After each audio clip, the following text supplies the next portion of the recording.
Bonjour à tous, dans cette vidéo, on va voir comment faire le graphique sur Excel pour le laboratoire de la loi de Beer.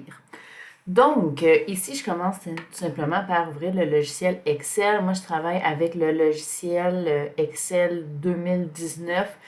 Si vous travaillez avec le 2016, il y a quelques petites choses qui sont légèrement différentes. Vous pouvez vous aider avec la procédure que j'ai déposée sur Léa. Donc, dans Excel, on a déjà un tableau dans le fond, là, vous voyez ici les lignes et les colonnes. Je n'ai donc pas besoin de faire comme dans Word, de faire insérer tableau. J'ai tout simplement à venir écrire dans chacune des cellules. Donc, je vais commencer par me faire un tableau et mettre mes données à l'intérieur. Donc, on va juste commencer par mettre nos solutions étalons. Donc, si je veux élargir la colonne, je vais en haut entre les deux cellules et je clique tout simplement et je déplace la colonne vers la droite. Donc, les solutions étalons étaient numérotées de 1 à 5.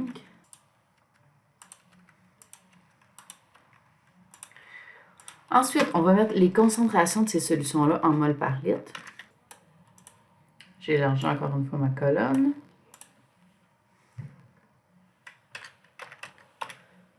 Donc, mes concentrations sont de 0,4, 0,8, 0,16, 0,24 et 0,32.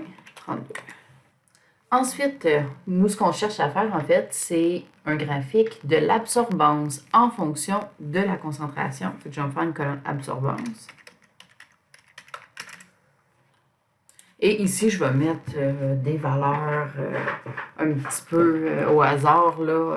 Vous allez mettre tout simplement les valeurs que vous avez obtenues dans le laboratoire. Donc ici, notre tableau, on ne l'imprimera pas ni rien, donc on va juste utiliser ces valeurs-là pour faire le graphique. Là. Fait qu'on ne prendra pas le temps là, de venir mettre nos valeurs, comme dans le fond, de venir mettre notre tableau là, esthétiquement, là, donc on va les laisser comme ça. Donc maintenant, pour faire le graphique, c'est pas bien compliqué, on vient surligner les données qu'on veut utiliser. Donc ça va être mon axe des X, ça va être mon axe des Y. Je vais faire insertion. Je m'en viens ici, dans le petit dessin là, avec des points. Ça va être ce qu'on appelle le nuage de points. Et je choisis le premier ici en haut à gauche. Ce qui donne le graphique que vous voyez ici. Donc, vous voyez, on a les points qu'on a obtenus ici se retrouvent sur le graphique. Donc, ce que vous pouvez faire, en fait, c'est commencer par mettre un titre au graphique. Donc, je vais l'appeler graphique 1. Loi de Beer. Ensuite, on va aussi venir mettre des titres aux axes. Donc, on va aller ici en haut à gauche, ajouter un élément graphique. On va aller dans titre des axes. Là, je vais commencer par l'horizontale, par exemple. Donc, le titre de cet axe-là, ça va être la concentration en mol par litre.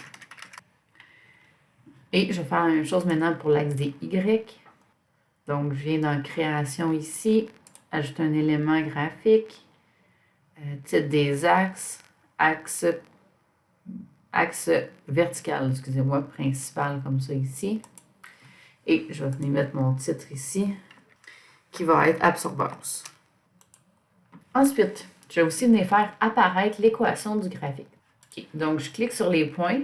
Je clique maintenant avec le bouton de droite.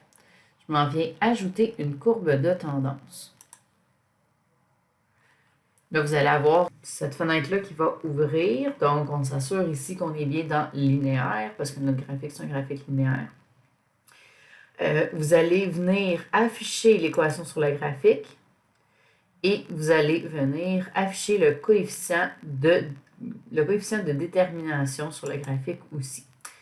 Donc, le coefficient de détermination ici est exactement dans 1. Ce n'est pas des données expérimentales que j'ai faites ici, mais dans le fond, ici, plus qu'on est proche de 1, plus que ça veut dire que nos points sont exactement sur notre graphique. Donc, c'est ce qui complète la préparation du graphique sur Excel pour le laboratoire de la loi de Beer.